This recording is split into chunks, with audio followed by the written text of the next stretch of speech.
Students, welcome to my channel. आजको यस भिडियोमा हामी क्लास 12 को एकाउन्ट सब्जेक्टको च्याप्टर 9 क्याश फ्लो स्टेटमेन्टको न्युमेरिकल प्रब्लम क्वेसन नम्बर 17 गर्न गइरहेका छौँ। सो यस भिडियोलाई राम्रोसँग अन्तिमसम्म हेरिदिनुहोला। साथीहरू, हामीलाई क्वेसन यहाँ दिएको छ। यो हो हाम्रो क्वेसन। हामीलाई ब्यालेन्स सिट दिएको छ जसमा क्रेडिटर दिएको छ, यो फर्स्ट इयर दिएको छ, लायबिलिटीज दिएको छ फर्स्ट इयर, सेकेन्ड इयर दिएको छ, एसेट्स दिएको छ यतापट्टि, अनि फर्स्ट इयर सेकेन्ड इयर दिएको छ, अनि तल हामीलाई के दिएछ, इन्कम स्टेटमेन्ट दिएछ, सेकेन्ड इयरको इन्कम स्टेटमेन्ट दिएको छ, अनि एडिसनल पनि दिएको छ, एडिसनल इन्फर्मेसन। यसमा इन्भेस्टमेन्ट दिएको छ, प्लान्ट पर्चेज दिएको छ। रिक्वायर्डमा के भनेको छ, cash flow statement using direct method भनेको हामीले डाइरेक्ट मेथडमा यसलाई क्यास फ्लो स्टेटमेन्ट गर्ने हो। अब हामी directly फर्मेटतिर लागौँ।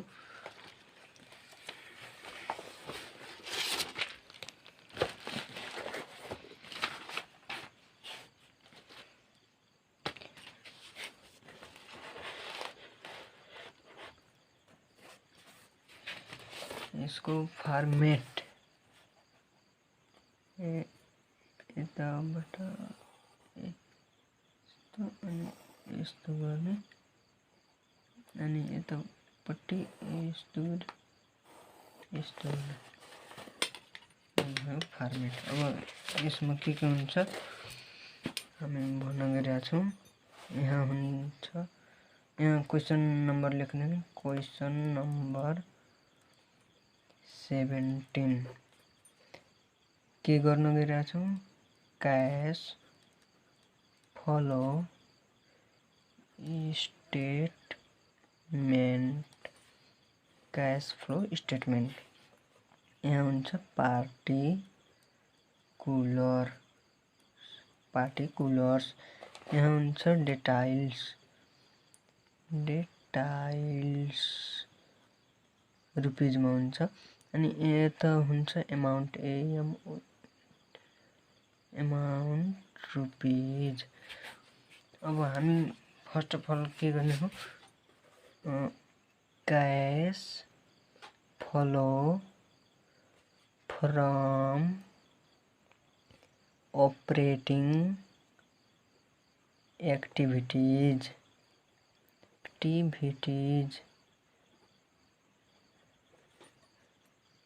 Cash flow from operating activities. इसको फर्स्ट ऑफ ऑल हो cash collection from customers, cash collection from customers. त्यसको अन्डरमा अब हेरौँ हामी के जान्छ। हाम्रो क्वेसनमा दिएको छ, इन्कम स्टेटमेन्टमा यहाँ दिएको छ सेल्स रेभेन्यू दिएको छ 1,80,000। हामी पहिला सेल्स रेभेन्यू गर्ने हो। यहाँ लेख्ने सेल्स कति दिएको छ, 1,80,000। 1,80,000। त्यसपछि के आउँछ यसमा आउँछ करेन्ट एसेट्सहरु। करेन्ट एसेट्स हामीलाई दिएको छ, यहाँ दिएको छ सन्ड्री डेब्टर्स। यो इन्क्रिज भइरहेछ कि डिक्रिज भइरहेछ, 6,000 ले इन्क्रिज भइरहेछ। अरु केही करेन्ट एसेट्स यही मात्र यसमा जान्छ। यो इन्भेन्ट्री पनि करेन्ट एसेट्स हो, तर यो अर्को हेडिङमा जान्छ। सन्ड्री डेब्टर्स 6,000 इन्क्रिज भइरहेछ। इन्क्रिज इन सन्ड्री डेब्टर्स कति, 6,000। जब करेन्ट एसेट्सहरु इन्क्रिज हुन्छन् भने लेस हुन्छन्, त्यो हामी सबैजनालाई थाहै छ।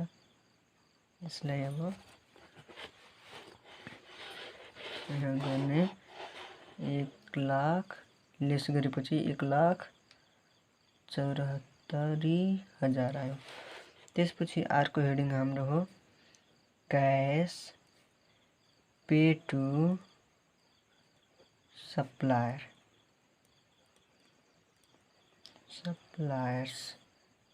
Cash pay to suppliers. यसमा आउँछ पहिला गुड सोल्ड। हाम्रो क्वेसन कहाँ छ? यहाँ छ। क्वेसनमा कस्ट अफ गुड सोल्ड दिएछ, यहाँ दिएछ कस्ट अफ गुड सोल्ड कति दिएछ? 1,01,100। कस्ट अफ गुड सोल्ड 1,01,100 दिएछ हामीलाई। यहाँ हामी गर्दियौँ COST cost of goods sold कति दिएछ? 1,01,100। त्यसपछि हामीले के गर्ने हो? करेन्ट लाइबिलिटीज छ कि छैन हेर्ने। करेन्ट लाइबिलिटीज यहाँ छ। सन्ड्री क्रेडिटर्स के भइरहेछ? इन्क्रिज भइरहेछ 7500 ले। अनि बिल्स पेबल पनि छ, यो पनि 7500 ले इन्क्रिज भइरहेछ। अरु केही छैन। त्यसो भए लेखौँ increase in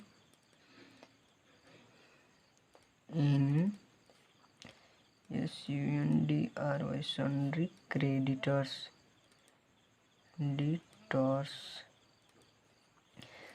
current liabilities. Sundry creditor के हो? Current liabilities. जब करेन्ट लाइबिलिटीज इन्क्रिज हुन्छ भने के हुन्छ? प्लस हुन्छ। करेन्ट लाइबिलिटीज इन्क्रिज हुन्छ भने प्लस हुन्छ। कतिले इन्क्रिज भइरहेछ? 7,500। 7,500। त्यसपछि के थियो? Increase in bills payable bills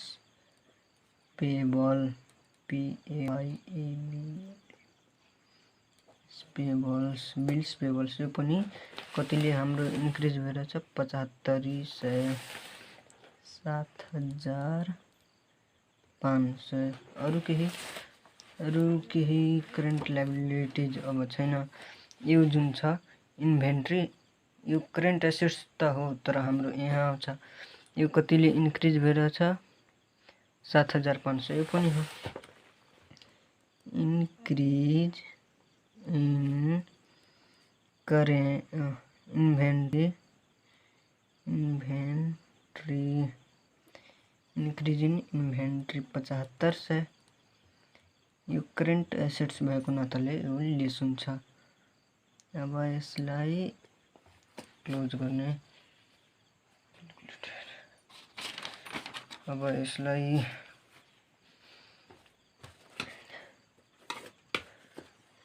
1,01,100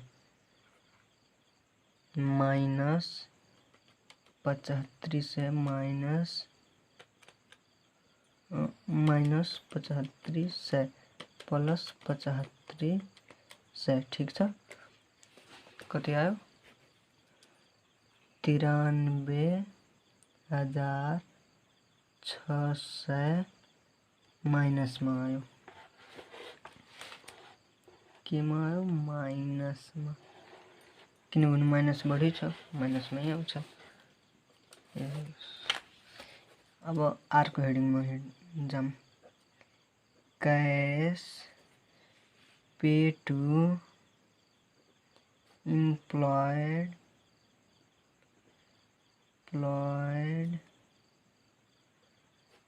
and other expenses. अब यसको अन्डरमा के आउँछन्? यसको अन्डरमा आउँछ अपरेटिङ एक्सपेन्सेस। अपरेटिङ एक्सपेन्सेस यहाँ दिएको छ। Operating expenses including depreciation on plant 24,000 and depreciation on building 15,000।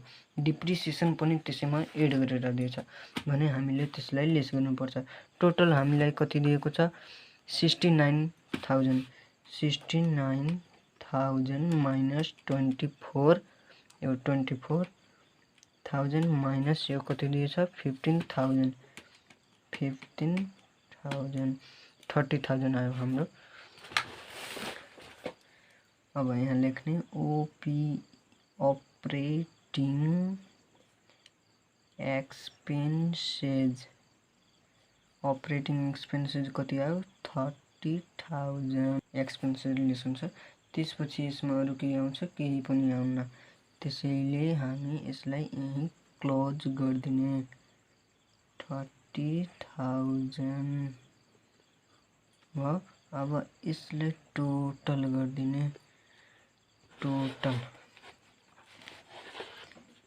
Total cash flow from operating activities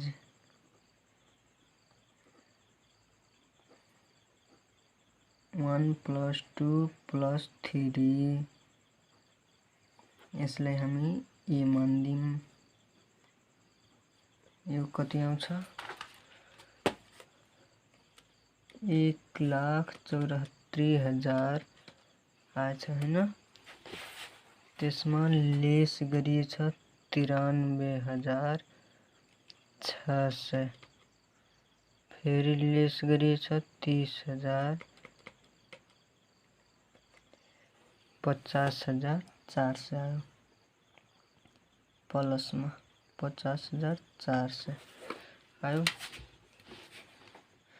अब आर को हेडिङ हाम्रो हो cash flow from investing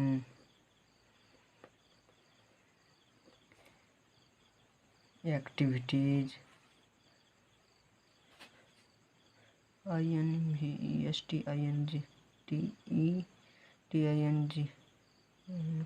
investing activities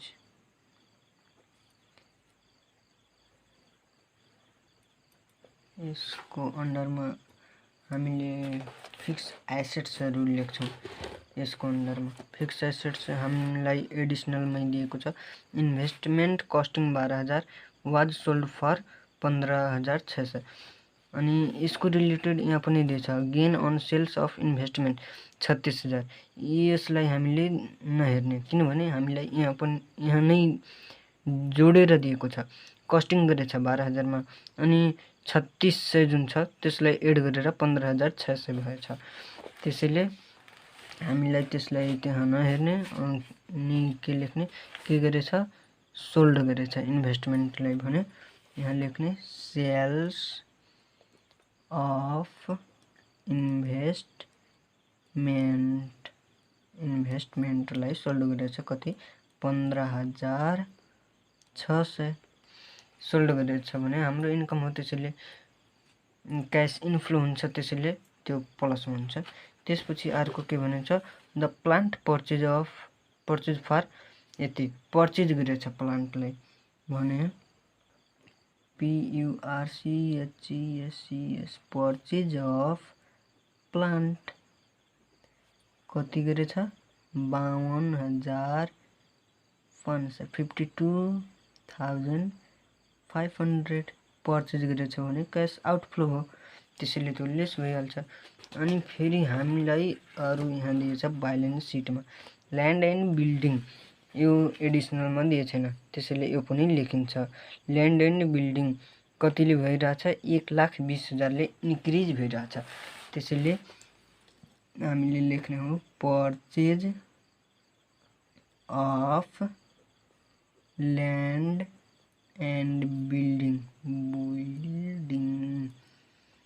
कति 1,20,000 पर्चेज गर्दाखेरि क्याश आउटफ्लो भयो त्यसैले लेस भयो।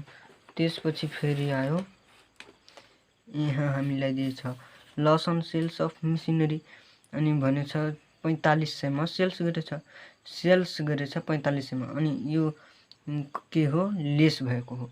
यसलाई हामीले हेराउनु पर्दैन कतिमा सेल्स गरेछ त्यही मात्र हेराउने हो 4500।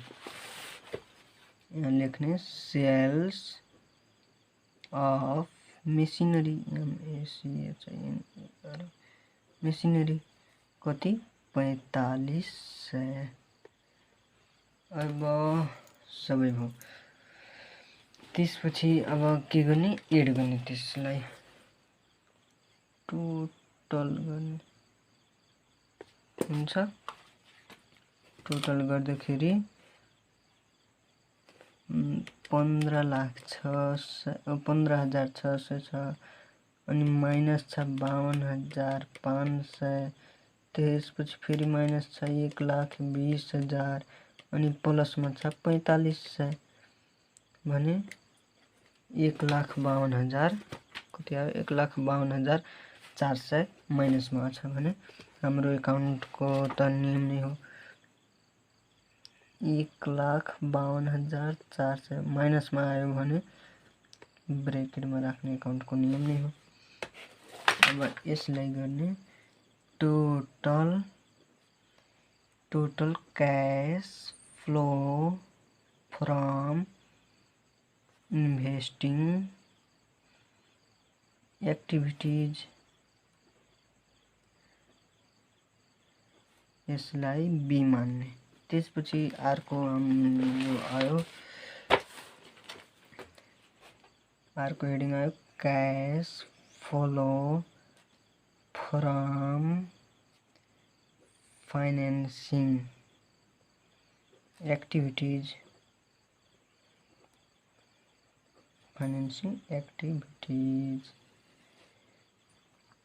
अब यसमा के जान्छ, यसमा जान्छ यो करेन्ट लायबिलिटीज बाहेक जुन यो लायबिलिटीजहरू हुन्छन्।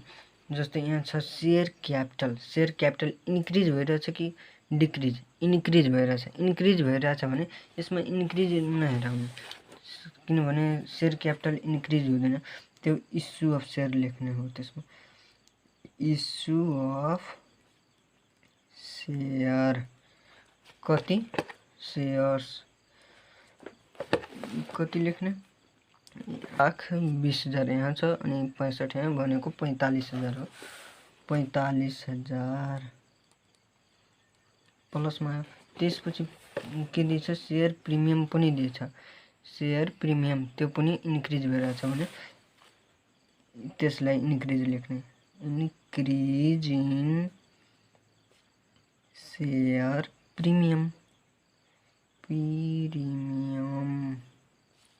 कतिले 16,500 इन्क्रिज भइरहेछ 16,500। त्यसपछि के जान्छ, अहिले हामीलाई दिएछ यो लङ टर्म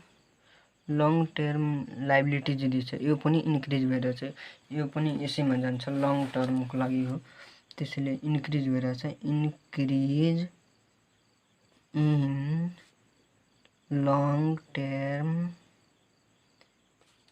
लायबिलिटीज लायबिलिटीज कतिले इन्क्रिज भइरहेछ, यो लङ टर्म लायबिलिटीज यहाँ छ 75,000 यो इन्क्रिज भइरहेछ। किन लेस भएन, किनभने यो लायबिलिटीज हो, लायबिलिटीज इन्क्रिज भएमा लेस हुँदैन, त्यसैले लेस भएन। त्यसपछि के आउँछ, त्यसपछि हामीलाई यहाँ त दिए छैन केही पनि। अब आयो डिभिडेन्ड पे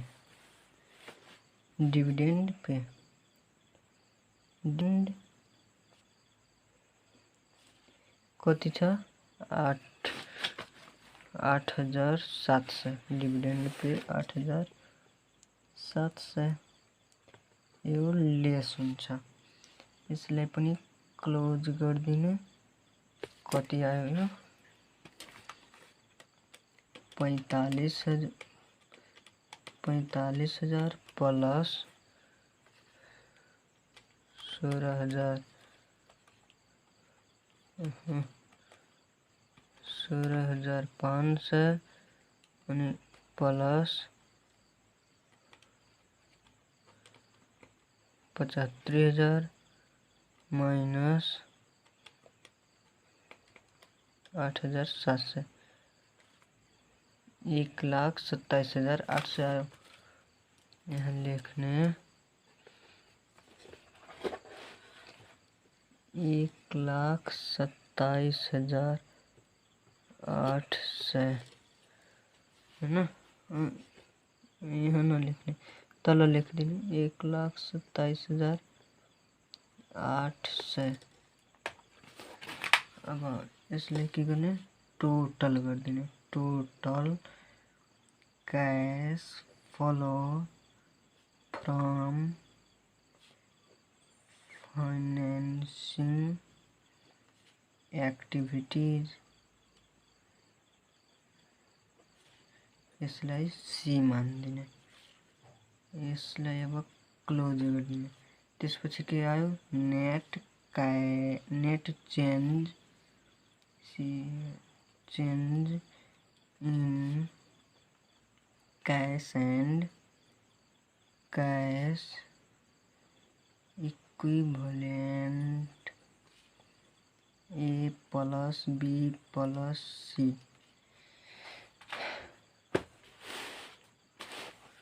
हाम्रो ए कति दिएछ ए 50,400 50,400।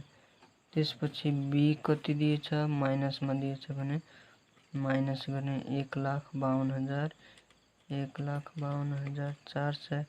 त्यसपछि सी कति दिएछ प्लसमा दिएछ प्लस गर्ने प्लस 1,27,800 1,27,800। अब इक्वल गर्ने 25,800 आयो। नेट चेन्ज यहाँ लेख्ने 25,800। यसपछि हामीले एड गर्ने एड OPENING ओपनिङ ब्यालेन्स हाम्रो यसैमा दिएको छ, क्वेसनमै दिन्छ ओपनिङ ब्यालेन्स। यहाँ छ फर्स्ट इयर को ओपनिङ हो अनि सेकेन्ड इयर को क्लोजिङ हो। 1,05,000 दिएछ भने हामीले यहाँ लेखिदिनु पर्छ 1,05,000। त्यसपछि एड गरिदिने 1,00,000 एड गर्ने कति आयो 800 छ प्लस 1,00,000 प्लस 1,05,000 छ 1,26,300 आयो। यसलाई यसरी गरिदिने यसरी क्लोज गरिदिने यसरी क्लोज गरिदिने अनि यहाँ क्लोजिङ बैलेंस